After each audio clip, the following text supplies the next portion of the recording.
On today's episode of the WNP podcast, we're in pain. Lots and lots of pain. Stay tuned.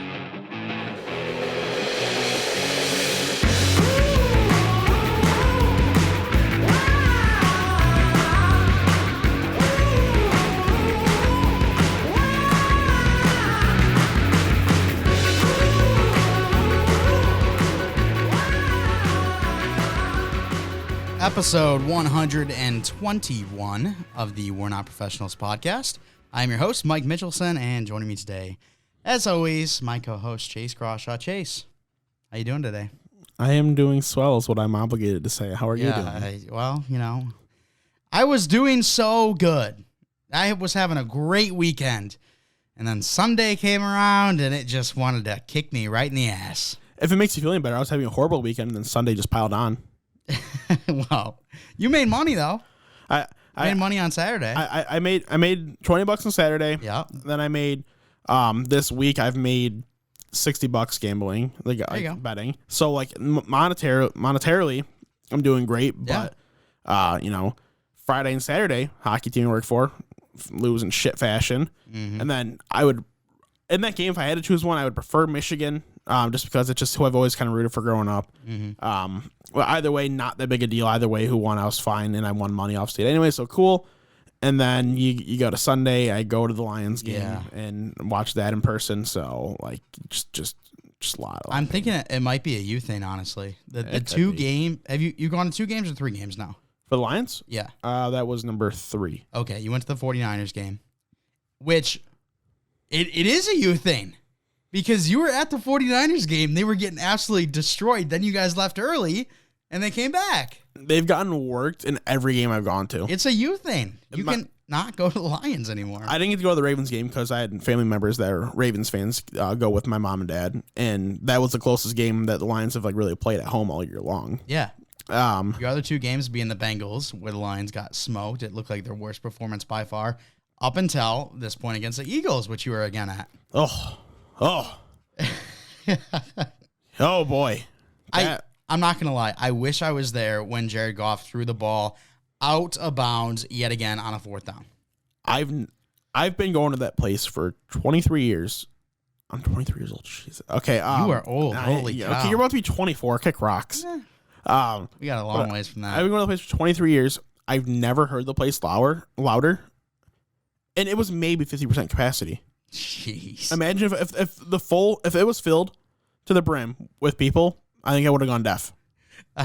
I'm just thinking right now. I've been to Lions games, obviously, and really at any sporting event, you've got the get loud, and it's got the like sound meter. Yeah. I'm just imagining the Lions stadium. It's get loud, and then it just boos, and it hits like 120 decibels.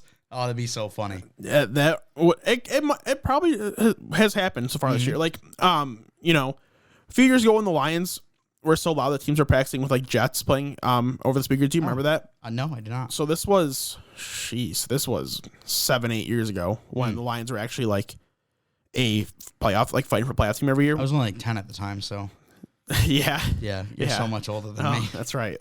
So when they were fighting for a playoff still, and they were practicing with like fighter jets playing over the speakers. That's how loud Ford Field would get. Ford Field was like the loudest recorded sounds in the NFL. And, those were cheers trying to draw teams offside. So I guess, like, if I want to be technical, that was louder than the boos because that was incredibly loud. Like, you could not hear anything else going on. But in terms of booing, it was the loudest booing I've ever heard. And I have to say, I saw some pictures of Lions fans with bags over their head. Bags have come Halloween. Back out. It was Halloween. That's my excuse. That's my excuse for seeing bags. Okay, I like that. When we see them, the next Lions home game is until Thanksgiving. So if they have no wins Thanksgiving, then I might actually just bring a bag with me, too. I like that. I like the excuse of Halloween. By the way, Halloween, how was your Halloween, aside from the fact of the Lions game? I know we had the party on Friday night, which was a little groovy, a little fun, but... Yeah. I had a good time. Saturday was busy day, and then Sunday, Lions game came home, handed out candy at Jess's place. It was fine. I mean, not a lot of kids in that neighborhood, so not a whole lot came. Mm-hmm. But really just... we got a steak carry out I got a steak carry out. She got salmon, ate that, watched football. She handed out candy. Nice. So it was After the Lions game, it wasn't too bad. Yeah. I mean, I was told that I was going to get bribed to go see a movie. It didn't happen. Oh, it didn't? No. I never even asked you. I just figured it did. Yeah, so I just sat in my room and I think watched a movie or played video games. One of the two. So it was average. I was feeling a little bit under the weather Sunday night. But Friday night, Halloween party, had a great time, but had to leave a little bit early to wake up nice and early to help Johnny move. And then after helping Johnny move, we got to watch Michigan State spank Michigan. It definitely wasn't a spanking. It was a great game, though. It was phenomenal. Best game by far this year. Dude. It beats Oklahoma, Texas. I know a lot of people said Oklahoma, Texas was their favorite game. No, not anymore. So I don't remember. I don't remember who the running back was. I'm drawing guys. Kenneth Walker. Yeah, not him. But Kenneth Walker rushed for 5 touchdowns, like 100-something yards. Yeah, 197. There was another running back that in the night game had over to like 250 yards, 5 touchdowns. Oh. So Kenneth Walker. Good team or no? I can't remember who the hell it was. I need to go back and look.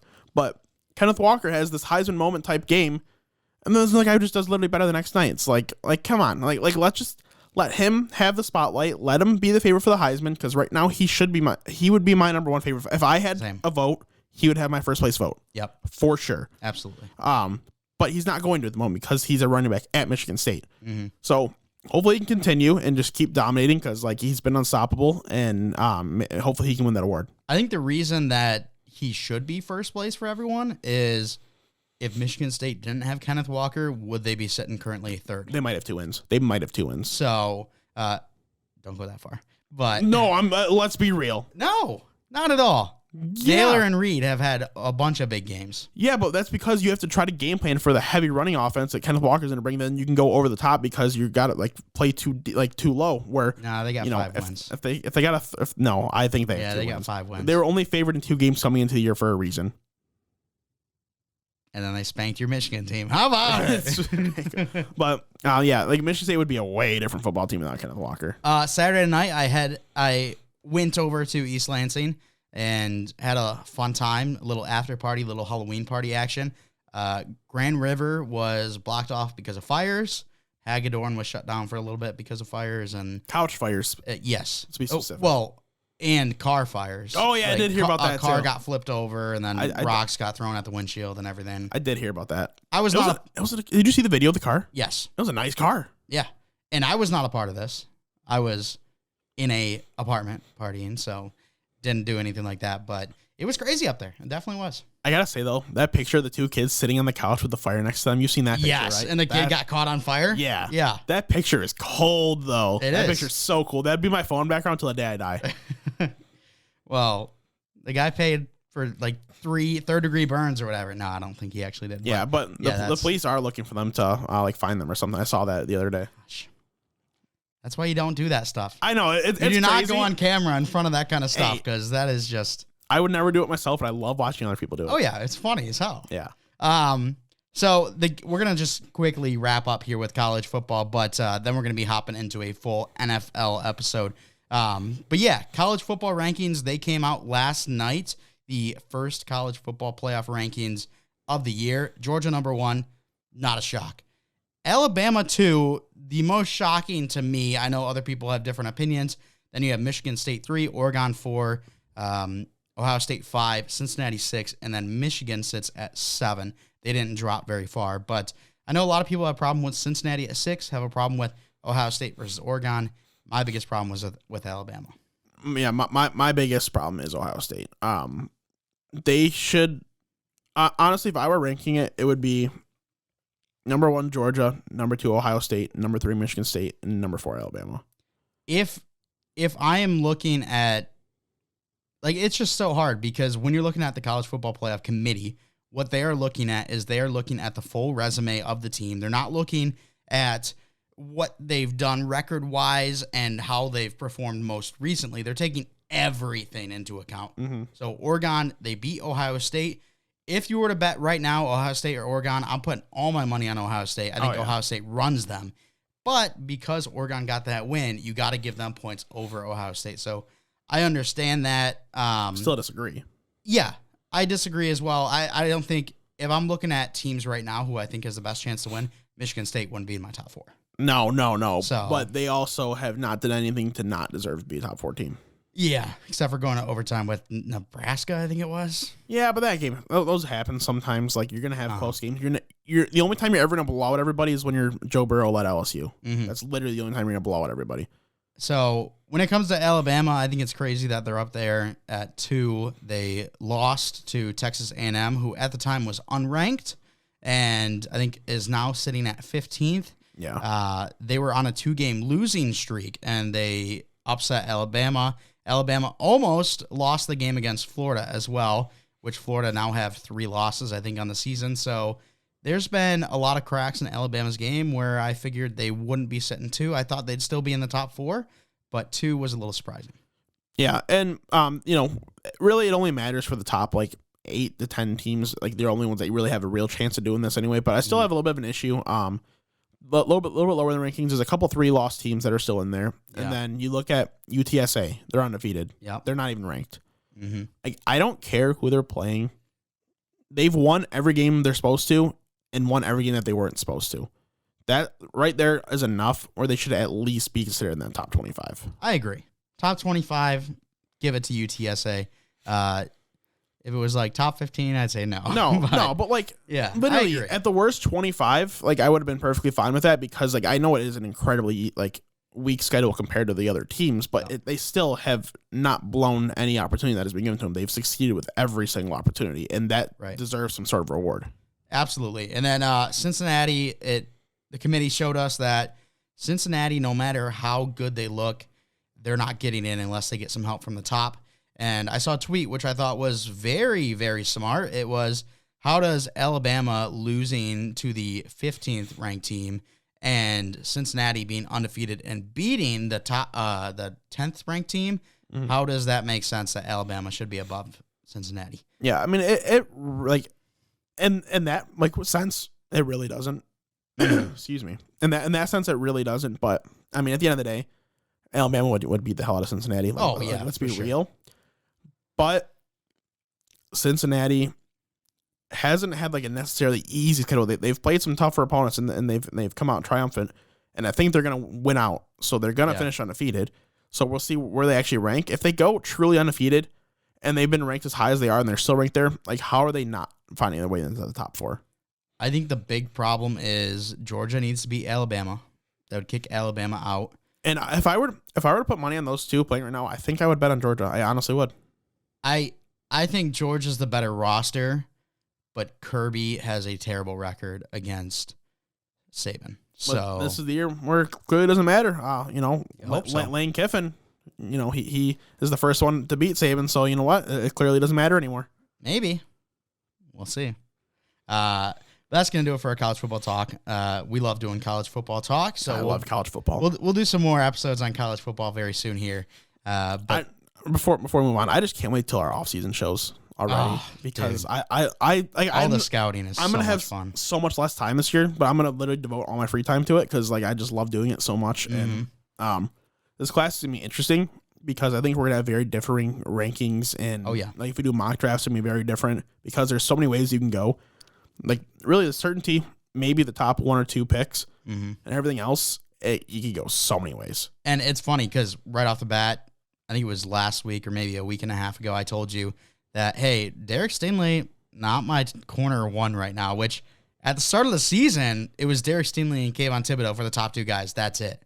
So me not having him as my number 1, I know you're still a huge fan of him, and I think you still have him as your number 1, but it's going to be fun once we start deep diving for sure. I do have him my number 1 with a close number 2, though. And then we've got, we're doing a little prospect preview on my cousin Landon's show. His show is The Locker Room, and we're going to be guest starring on that show tonight. So that'll be out soon. I don't know if he releases on Thursdays as well or Fridays, but I'll make sure to retweet it on the Twitter. So that'll be a lot of fun. We'll be talking about a bunch of stuff, the NFL, and doing a prospect preview over there. So make sure to check that out. But Chase, NFL time, and it does not start very fun as we got to talk about Henry Ruggs.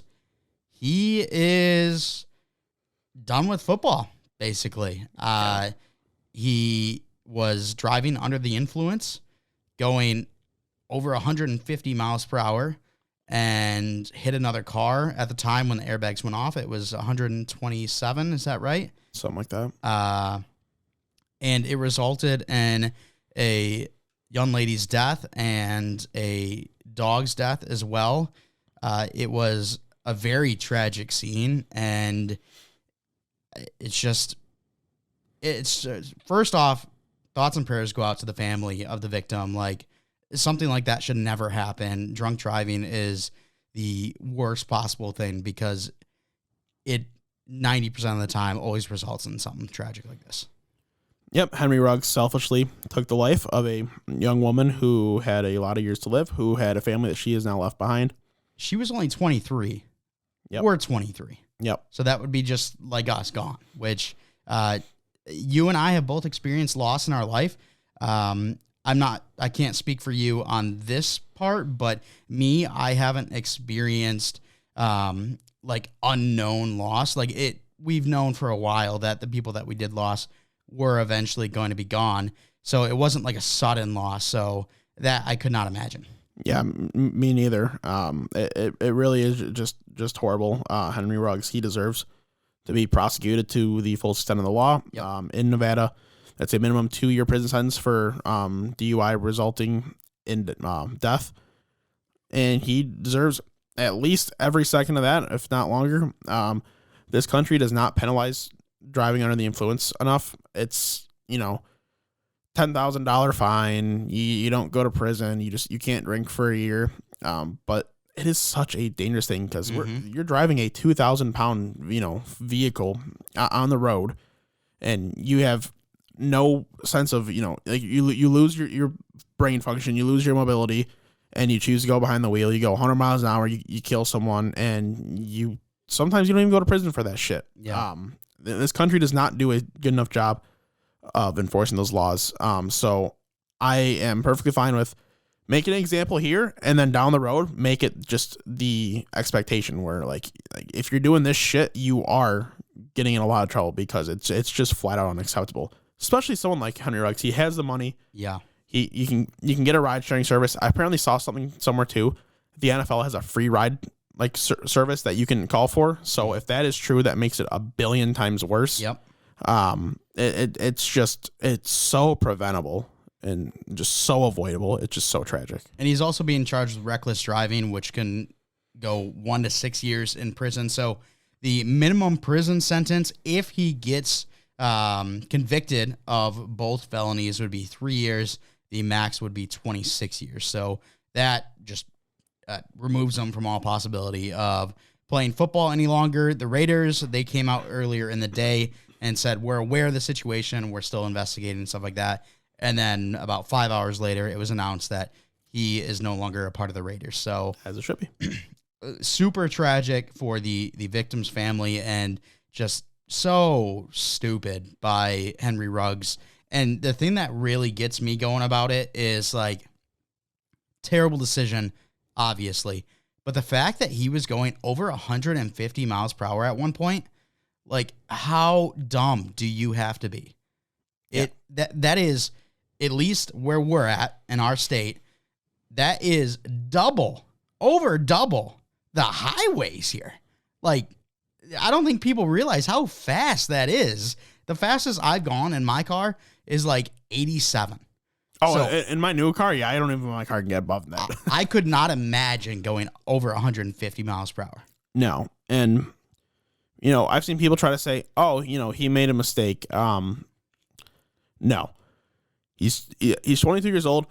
I'm 23 years old. You're 23 years old. We just mentioned our age. And we are both smart enough to know that if we were in that situation, that much drinking, we either would stay where we are or we get a ride home. Yep. Like we're not stupid. We're not idiots. We're not going to drive like that. He is at a point in his life where he should be smart enough to make that decision, where he should be able to make the right move, and he didn't. So no, this is not a mistake. This is a decision that he made, and he has to face consequences. Absolutely. He was over double the legal limit at 0.16 alcohol content. So craziness there from Henry Ruggs. Really sad, of course, with the victim and the family of the victim. But also when you look at just the potential that a player could have going 12th overall and then just ruining his career like that. Just a sad scenario all around. Yeah, it's a shame. Let's talk about Odell Beckham Jr. now. He is in quite the back and forth with the Cleveland Browns. It sounds like there could be a release coming soon. As of right now, there has been no release, but they have said, OBJ, go ahead, go home. You're done for the day here at practice. There was talk about possible trade. His dad was going crazy on Instagram. It's just a mess. Yeah, so I don't think he's going to be released. I think he's just going to be away from the team for the year. Then the offseason, they're going to trade him. Because that's as of right now, the only update is that he's going to be away from the team for the year after having the day off. It is weird because he is playing injured. So, like, realistically, you could shut him down for the year for injury and not make it about this. You could really just say, you know, he tried playing through his injuries and it's getting worse. So we want him to fully recover and be ready for next season. You could have said that and caused less of a distraction and everything would have been fine. Where now there's more of a distraction. It's on both sides, really. Like, it's not, I don't want to say it's necessarily OBJ's fault. He might have told his parents to do something like this and it could happen. At that point, it would be. But, you know, that's just speculation. So I'm not going to say anything about that. But as of right now, his dad is the one to blame here for, you know, causing some beef, really. And yeah, maybe it's reasonable. Like, it kind of is, because someone that talented should be getting more targets than he really is. Like, let's be real. You know, a call spade a spade. That is the case. But at the end of the day, it's just the way shit goes sometimes. Sometimes he's shut down. Sometimes he's covered enough where you can't really throw him the ball. He's a top target for a reason. Teams try to take away those top targets. So, it is what it is. You try to deal with the situation. You talk about it, you know, like internally. You talk about it with Baker. You talk about it with Stefanski. You try to figure it out that way. If they, you know, maybe he did, it didn't work out. I don't know. But anyway, at the end of the day, this whole thing could have been handled differently by pretty much every party. He's going to be done for the year. He's going to be done as a Brown. I guess there's a chance he's released, but I really don't think he's going to be. Did you see the video that his dad posted on Instagram? No, I did not watch it. It was, I think, around 11 minutes. I watched 2 minutes of it.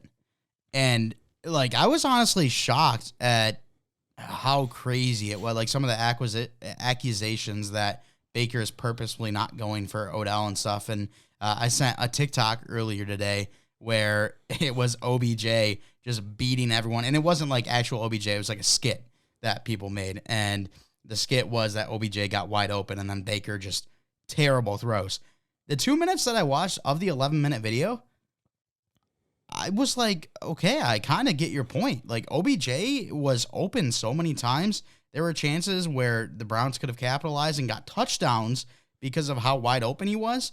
Baker staring right at him down the field, and then he just decides to throw it away. Like, I don't know what it is. I think it is kind of crazy, and it makes me think that, is Baker doing this purposely? Is he really just trying not to have success with OBJ? I don't think that's actually the case, but it's kind of crazy to see the stuff that has been happening on the field.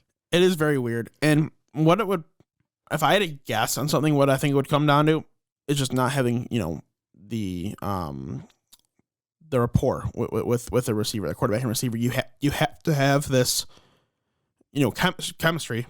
Excuse me, geez. You have to have this chemistry, and they just kind of don't have it. I think is what the issue is. You know, at least not right now. It never really formed.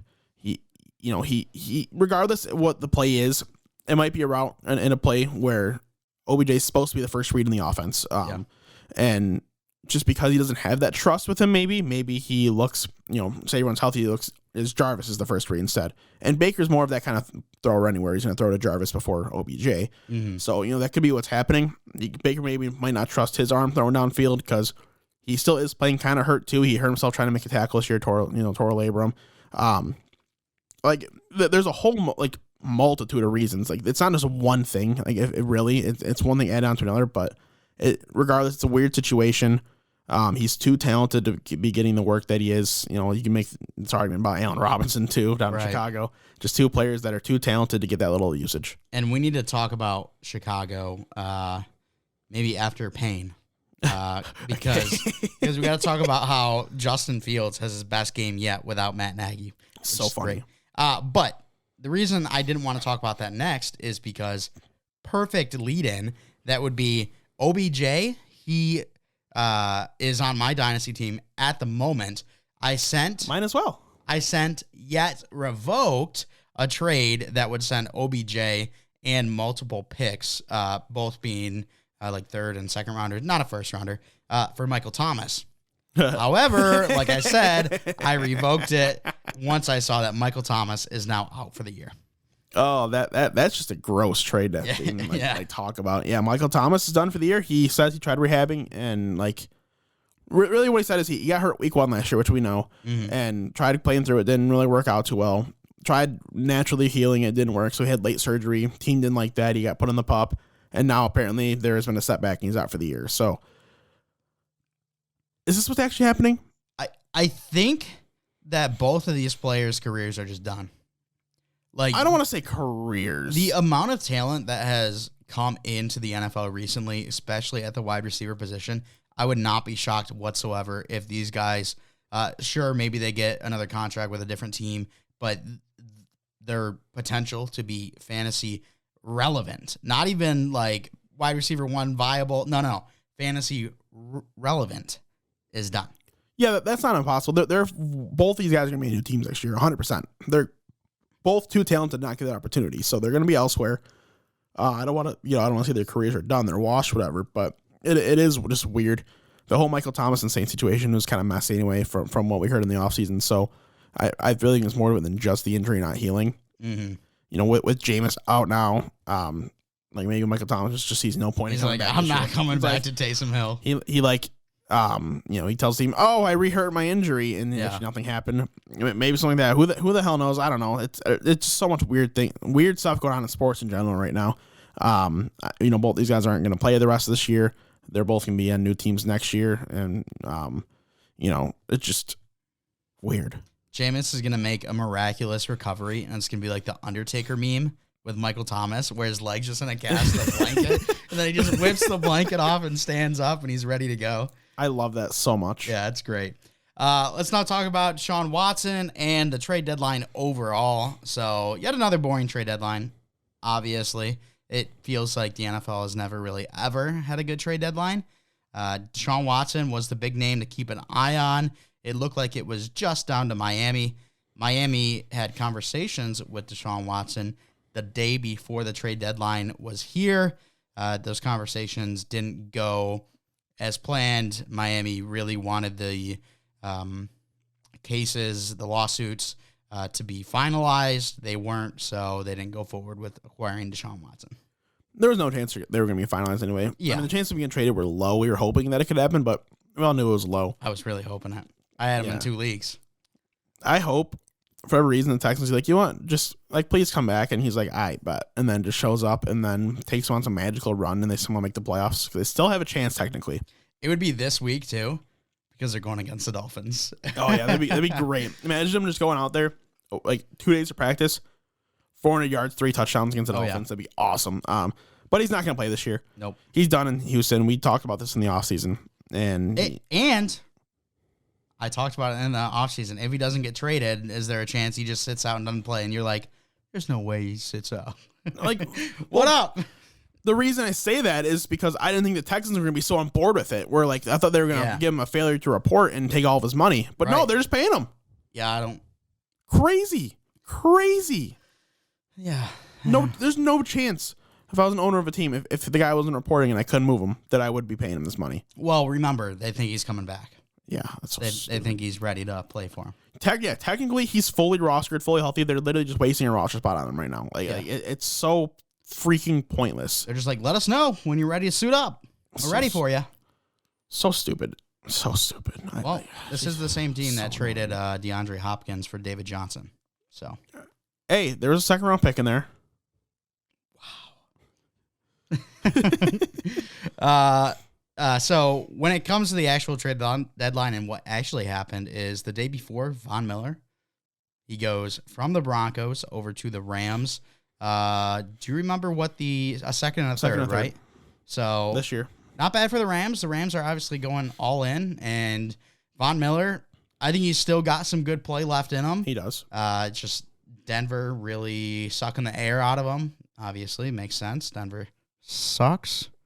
Derek, if you're watching. But yeah. So why trade Von Miller but not trade Melvin Gordon? Because if you're keeping Von Miller because you think you have a chance to make a playoff push, then, fine. You keep Melvin Gordon too because it gives you just the best chance. You have the most talent on your roster.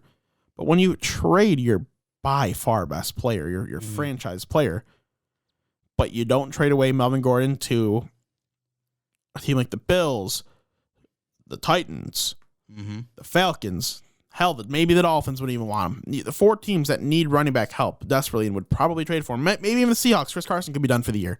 Like there's options out there. Like they would have been able to find a trade partner, and it just didn't happen. It's weird.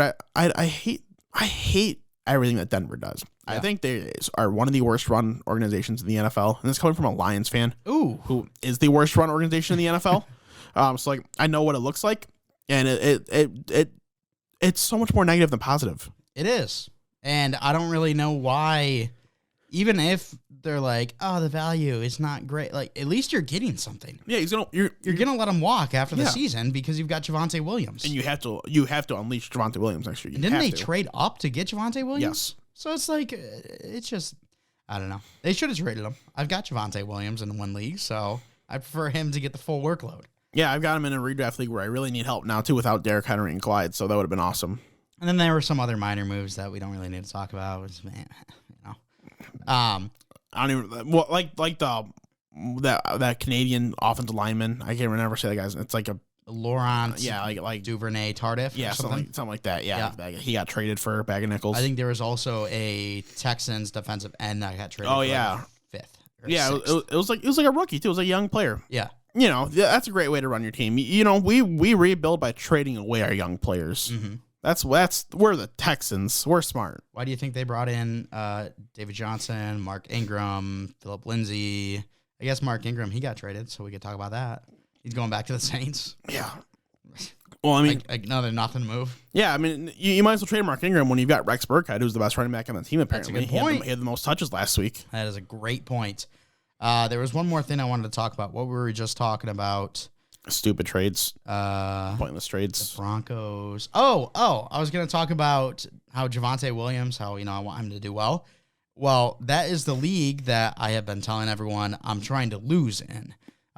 Because my team not very good right now, but I've got 9 first-round picks for the next 2 years.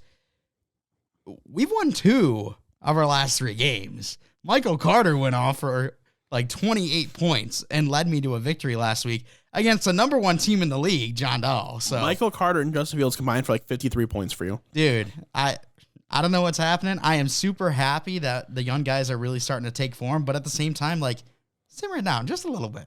Let me lose. Yeah, Giuseppe's going to get that first overall pick. I'm now. no longer in last. I'm not happy about it. Last place in your league's going to have 3 wins. Giuseppe's winning at least 2 more games this year because his team is good enough where they're going to find the ways to win somehow. So like last place is going to be like 3 wins where you look at the other league, last place is going to be 0 wins. It's weird, but that number 1 pick is really still in play. Like even for me at 4 wins this year is technically really still in play at this rate. Yeah. It's crazy. I did not want to be here. I was looking at my team 4 weeks ago and was like, am I ever going to get a win? They are so bad. And now I've got 2 wins. Well, because now Michael Carter's getting like actual playing time. Jerry Jeudy's back. You got Mark Andrews, a tight end. Like you got enough there. CeeDee Lamb's a beast. Yeah, of course. And now we can talk about it. Justin Fields, he finally looks decent because Matt Nagy was not at the game. Fire Matt Nagy. Obviously. Hurry up. What are you waiting for? That's all you need to see. Justin Fields looks like a true NFL talent finally for the first time all season when the budget magician isn't there. Just axe him right now. You move on with who you got because clearly it's your only chance you even have it thinking of winning. Like they were in, I really get to watch the game because I was at Ford Field. Yeah. But from what I was able to follow, they were in the game the whole time, really up until the very end. Yeah. And that was like the first time all year in any of their losses they could really say that. Like their losses they were all pretty like convincing losses, and they got some wins too. But like Fields finally looked like a legit competent quarterback, a guy that's gonna like win you a Super Bowl down the road. And it was because the play calling was completely different. And were you able to see the 22-yard rushing touchdown? Yeah. So good. Awesome. So If that doesn't scream fire Matt Nagy, I don't know what will. This might be like a Marvin Lewis with the Bengals thing. They're just not going to fire Matt Nagy, even if he's performing terribly. It could be. And real quick, I don't want to forget, Justin Fields, I comped him like all offseason to like Russell Wilson because they're very similar in the way they play the game. They are very heavily reliant. I want to throw the ball first. Shoot, I have to run. Okay, let's go pick up 11 yards. Yeah. That's what they do. But he might be the fastest quarterback in the league. Like, I'm going to be honest. Like, he ran a 4.4, like, just around there in his 40. Like, he legitimately might be the fastest quarterback in the league. Him, Lamar, Trey Lance, those are all guys that are kind of, up for that battle. Even Daniel Jones, too, apparently, somehow. Yeah. Which is weird. Like, those are all guys that are up for that. But, like, if he can be that fast and if he could carry the ball 4 times a game and legitimately average, like, 10 yards a carry and just get an extra 40 yards, like, there's enough to change your offense, like, completely. And he has enough ability to do that where you have to trust him as a thrower, where he can escape. And if you have a QB spy on him, that means you have one guy available in the backfield. Like, he could, if he's used the right way and given the right tools and the right play calls, he could do some damage. And we finally saw it happen for the first time all year. So please just fire Matt Nagy. And we saw his elusiveness on play, obviously. Yeah.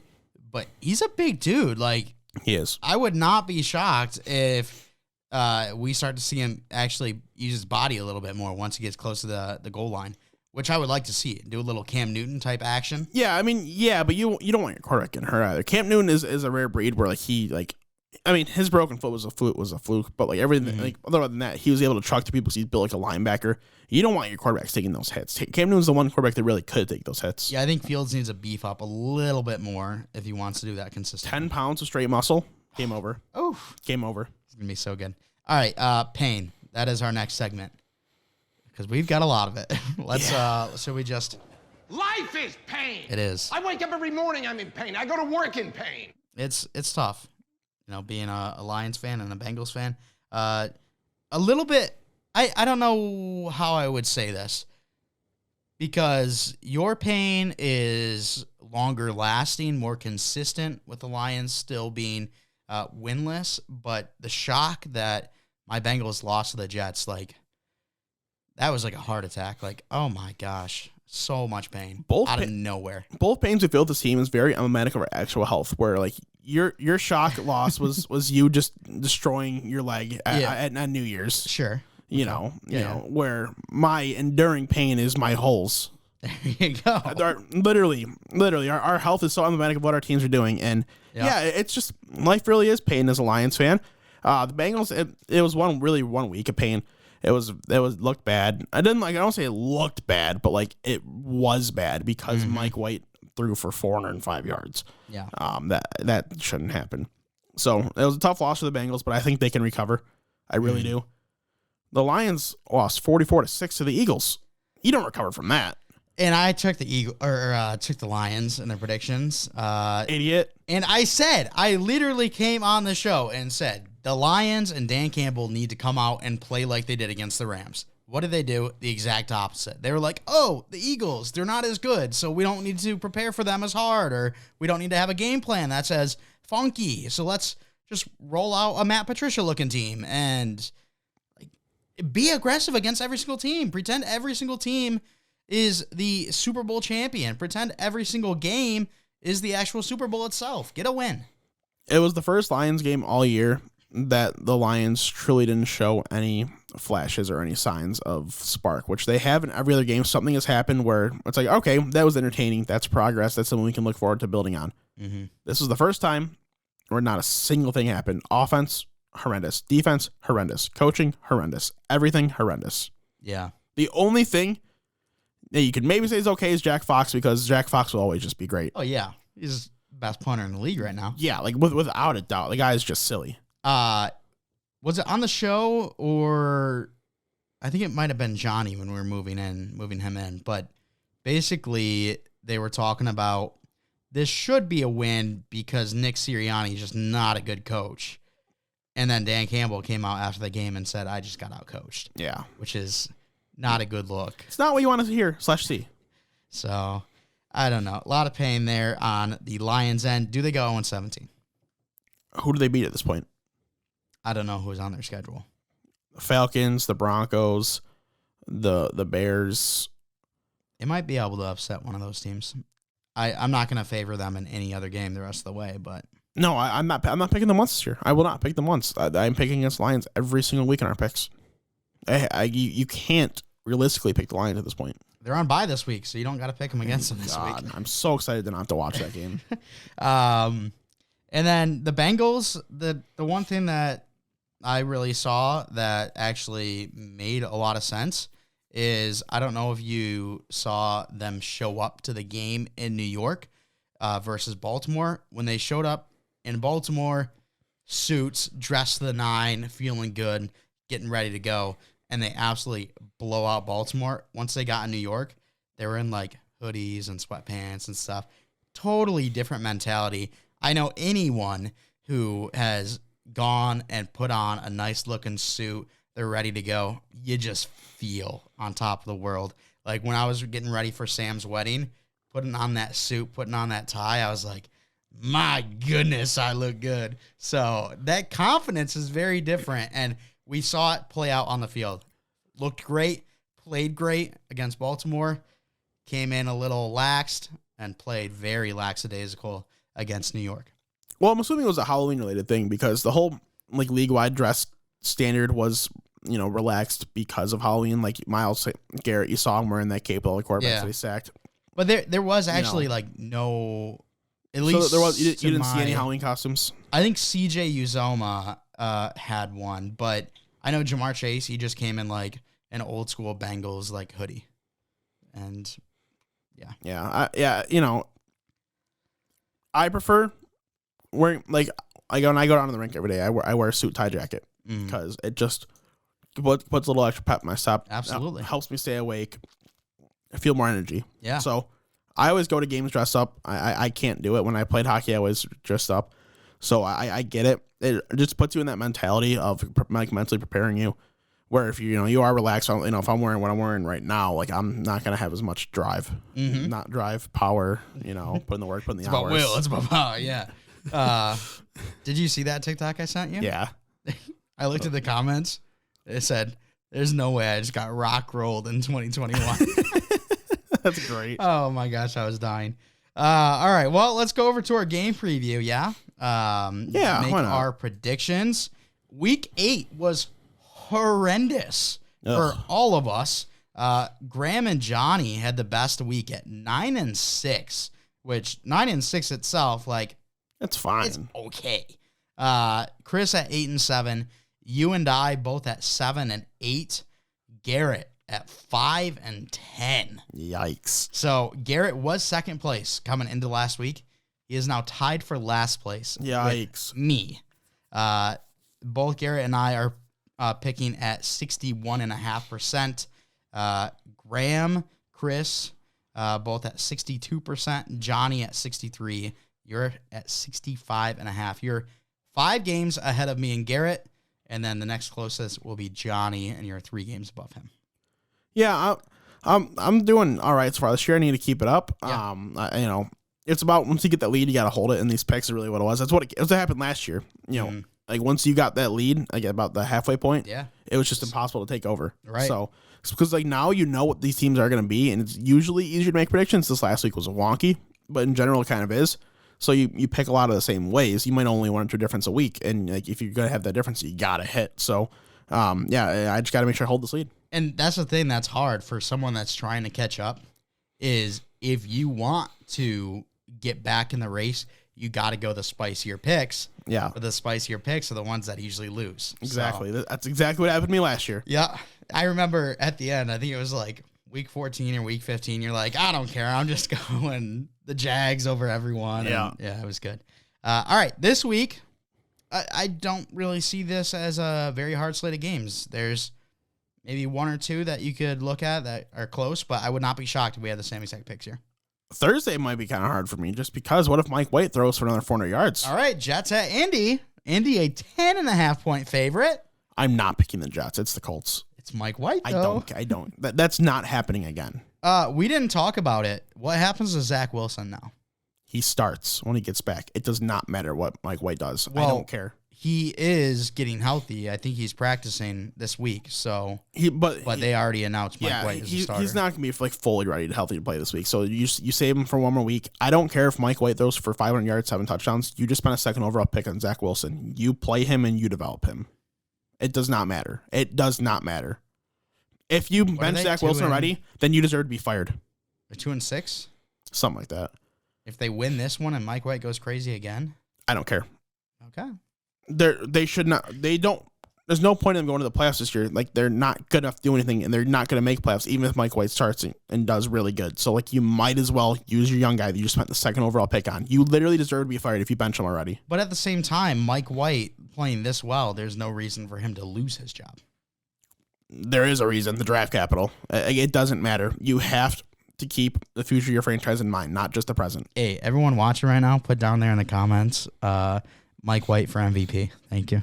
I mean, that'd be funny. Like, it'd be hilarious because I would have taken Zach Wilson second overall anyway. He's still a great quarterback. I don't want him to be bad. I want him to You would have succeed, taken, but I would have taken the guy who's not starting. I would have taken Trey Lance, who would have been the better pick anyway. Yes. Look at that smile. All right, next game: Atlanta at New Orleans. New Orleans, a 6-point favorite. Kyle Pitts, Taysom Hill. Give me the Saints. Ooh, we're going with Taysom Hill. That's all right. I'm going them as well. Like, this close to the Falcons, but I just said the other day, you can never trust the Falcons. I picked them last week, and they blew it for me. Mm-hmm. But Taysom Hill might not play. He might not clear concussion protocol. It might be Trevor Siemian again. Who the Falcons play? Oh, they played Carolina. Yeah. The team that the week before that, we said, okay, we're off, and we don't want this. Yeah. So, that's stupid, but the Saints just beat the Bucs somehow. Yeah. Weird. And I really like if the Saints lose this game, I'm not even gonna be remotely surprised because it might not be Taysom Hill. If it is Taysom Hill, he might struggle coming right back from concussion, only having a couple of days of practice. Who knows? But at the same time, Taysom Hill last year 2 of his best games were against the Falcons, so he could go dummy here too. So I'll go Saints just because like I'm not picking the Falcons. I think at this point you just do the Wildcat with Alvin Kamara the whole game. Like, give literally him 70 touches. Literally what the Lions need to do with my tweet. Just like scrap the quarterback. Yeah. You run Wildcat. You run the triple option. Who the hell cares at this point? Mm-hmm. You can't win the game with Jared Goff anymore. Be Navy. Be old Georgia Tech. The current Georgia Tech, they throw the ball anymore. So be old Georgia Tech. Be Navy. Like, you just run the ball 70 times a game. I'm cool with it. Who cares? Denver at Dallas. Dallas is a 10-point favorite. Wow. I feel like it's a decent sized spread. I mean, I guess with Von Miller gone, that's kind of fair. I feel like this could be a Dallas like huge blowout, but the fact that I own Javonte Williams and Jerry Jeudy makes me want it to be close. But you have CD as well. Yeah, which would make me want it to be close. So but you want it to be but you want it to be like 10-7 close. No. I gotta go with the Cowboys in this one, of course. Yeah, same. Same pick so far. New England at Carolina. New England, a 3.5-point favorite. Like, you want to choose Carolina, but like... Absolutely, you do. Am I going to choose them? Yeah, let's do it. Oh, okay. A little spice. Why not? Christian McCaffrey did get pulled off of injured reserve or scheduled to come off injured reserve, whatever it is. Yeah, he won't play this week. Yeah, it's a hard stretch for him to... I want him to because, again, I still really want to win very badly in your league because I'm 0-8, even though... I've got like 7th or 8th best points for. Yeah. Really what I'm hoping in this game is that it becomes like a 17-10 type win for the Panthers. Like, they have one of the best run defenses in the league. They have a great secondary. So they really have to win this game defensively. I don't love this pick at all. Yeah. But, why not? I'm hoping this is where I can tighten the lead a little bit because I'm going New England. Back-to-back really good games for them. They smoked the Jets. And then they beat the Chargers, which I was pretty surprised by. I'm not going to lie. So yeah. I'll take the team that's surging right now compared to the team that has Sam Darnold as their quarterback. But we'll move on now. Minnesota at Baltimore. Baltimore, a 6-point favorite. Ravens should be a pretty funny game. I think this one will end up being a better game than most people think. Both teams are purple. You love to see the unique jerseys. Hopefully they both wear purple. I love purple jerseys. Just purple against purple. I'm down. Just if you got to really look at helmet color to try to figure out who's on your team. Yeah. Or like you could do Baltimore's all blacks versus Minnesota's all purples. You know what? Let's do it. With the big yellow numbers. Might as well, right? Yeah. I'm going Baltimore as well. Cincinnati, they host Cleveland. Cincinnati's a 2.5-point favorite after a big loss to the Jets. Yeah, that's a little tempting to take the Browns on this one, but I'm gonna take the Bengals still. I am too. So you're not cool. You're not original. Get the hell out of here. I'm not off the because I do think the Bengals bounce back. I just had that 20 minutes ago on the show. I really think that they are a legitimate playoff team this year, and I thought there was a chance coming into the year. I had them at 9-8. I thought they would need that final step, but it appears that step was not really quite needed. Last week was just a hiccup. They're bound to recover. I think they're going to be good for the rest of the season. Last year, they played so damn well against the Cleveland Browns. Their two closest games that resulted in losses, both being against this Browns team. The Bengals are much better this year than they were last year, and Baker Mayfield has been terrible this year. So I am also going the Bengals in that one. This next one, it's going to be painful for you. Your 2 and 3 favorite team, the Buffalo Bills. It's not going to be painful. At the Jacksonville Jaguars. The Jags are an underdog by 14.5 I just want to hear the number. The Bills are winning this game. Why even talk about it? No spice, eh? Okay, whatever. Go ahead, pick the Jags. Well, I went the Bills. I figured you'd go spicy. You're always the one that complains that, You're so vanilla. I always go spicy. Houston at Miami. It's going to be really sad when Johnny's Miami Dolphins drop it to Houston. Just kidding. I'm taking Miami in this one. But Miami being a 6.5-point favorite. Yeah, I gotta take Miami. But gross. I'm not watching that game. That is not a game I want to watch. I'm not watching that football game. Another game I am just not interested in watching. Nope. The Oakland Raiders at the New York Giants. The Raiders a 3-point favorite. Do you have Derek Carr in my league? Yes. Congrats, because you're going to start getting some wins because Derek Carr's schedule the rest of the season is so easy. He's been so good. He's been good all year, for sure. But he's been even better with Gruden gone. It's crazy how good the Raiders and him have been since Gruden's left. And they legitimately have one of the easiest passing schedules for the rest of the season. He could throw for 250 yards and 2 touchdowns at least every week. I needed it a little bit sooner, though, because I'm 0-8, so the best I can do is 6-8. Yeah, you're officially out at this point. So I needed it 2 weeks ago. Yeah, so that sucks, but maybe we can make a trade. I'm down. All right. I'll give you Derek Carr for $10 in real life. We'll talk about this off the show. Okay, yeah. The Chargers at Philadelphia. Chargers only a 1.5-point favorite over the Eagles. They're going to so easily cover this. Who, the Eagles? Absolutely not. I am taking the Chargers. I might bet an alternate line in this game. The Chargers to cover by 5 or 6. And then you got Green Bay at Kansas City. Kansas City being a 7-point favorite. That's, of course, being because Jordan Love will start this one. Aaron Rodgers has tested positive for COVID, so he will not be in this game.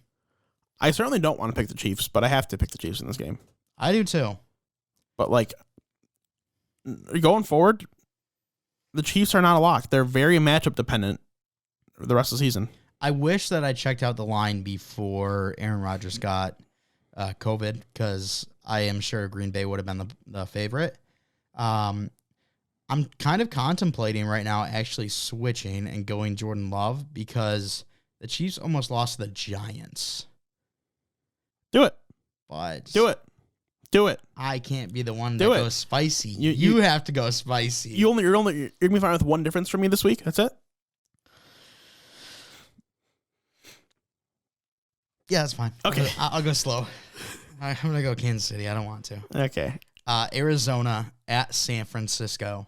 Can you guess the spread on this one? 8.5. Dead even. No way. Yep. It's a dead even spread. It's a pick 'em between the Cards and the Niners. Kyler may not be playing. And the Niners are at home. Oh, what is the news on Kyler?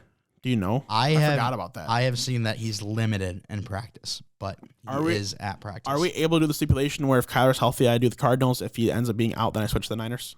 You did it last week. Then that's with what's his name? Was it with CMC or something? Or was it another quarterback? Russell Wilson. Nope. The quarterback for Cowboys. Dak. Dak and Cooper Rush. Yeah. So that's stupid. So stupid. But you lost with that. I know. That was so annoying. But I'm still doing it again this week anyway. If Kyler plays, I want the Cards. If he does not play, give me the Niners. I'll do the same thing then. I've got the Cards right now, but I'll just do the same thing. Fair enough. Tennessee at the LA Rams. I would guess Von Miller's going to play, but like in a limited role. Yeah, I would assume he's going to be like a rotational piece. Rams are favored by 7.5. Yeah, I got to go Rams. Derrick Henry's out, so. Yeah. If Derrick Henry was in, I would contemplate, just because they've really been they've been the team to pick for upsets every week this year so far as the Titans. So, if Henry's in, maybe I think about it, but who knows what these running backs are going to do. Adrian Peterson is in the mix, Jeremy McNichols, DeAndre Foreman might be promoted, so they're trying to change the offense as little as possible because Derrick Henry is likely to be back in the regular season, and if they make playoffs, for sure for playoffs. So they're trying to not change the offense. They want to keep a status quo. Can Adrian Peterson handle 20 carries a game at 36 years old? Probably not. Mm-hmm. So we're going to see what happens. You can't choose him this week. You got to go Rams. Agreed. Chicago at Pittsburgh for our final game. Pittsburgh, a 6.5 point favorite. Yeah, I would assume Matt Nagy's going to be back, so go the Steelers. I don't think I've ever said before, if the head coach is gone, I want to choose that team. But if the head coach is back, I don't want him. Yeah, I don't want Pittsburgh to win this one, but I picked Chicago last week against the 49ers, and although Justin Fields looked good, the team overall could not handle the Niners, so I don't think they handle the Steelers either. But that's going to do it for the show. One difference, and hopefully mine comes true with New England over Carolina. If not, then it'll be a 6-game difference. We'll have to wait on Graham, Chris, Johnny, and Garrett's picks, but we will update all the people later on. Is there anything you want to say? We've got about 3 minutes before we reach an hour, so let's not get to that point. Any last words? Anything you want to say? Watch that game finish as a tie. If it finishes as a tie, it goes to the underdog. So no. Yeah. That's all I got. All right, that's going to do it for this episode. We want to thank you so much for coming out and giving us a listen and a watch now. Yeah, we've got YouTube videos out there. We got video podcasts, which are doing awesome. We're having a lot of fun doing them, and we thank you so much for coming out and watching them. If you want to stay up to date with all that we do, you can follow us on Twitter at WNP Sports Pod. That's again on Twitter at WNP Sports Pod. We also have a Facebook, Instagram, and TikTok. Those links will be down in the description below. We've got nothing out on TikTok yet. I want to get that working on that and get some edits out there. So hopefully very soon we'll get some content going there as well. If you're listening on YouTube, if you could please give us a like, comment, subscribe, as well as hit the bells to turn on notifications. Down there in the comments, let us know whatever you want, whether it be on the college football talk, you think Michigan State should be above Bama. Let us know if it's having to deal with the Lions and how heartbroken you are. Go ahead and put that down in the comments as well. If you're listening on a podcast platform, if you could please give us a follow and a 5-star rating, we would really appreciate that. And yeah, we want to thank you so much for coming out. That is the wrong music. We want to thank you so much for coming out. And hey, wait. Big news? Wait, I am not choosing the Panthers. Uh-oh. PJ Walker is taking the first team reps right now.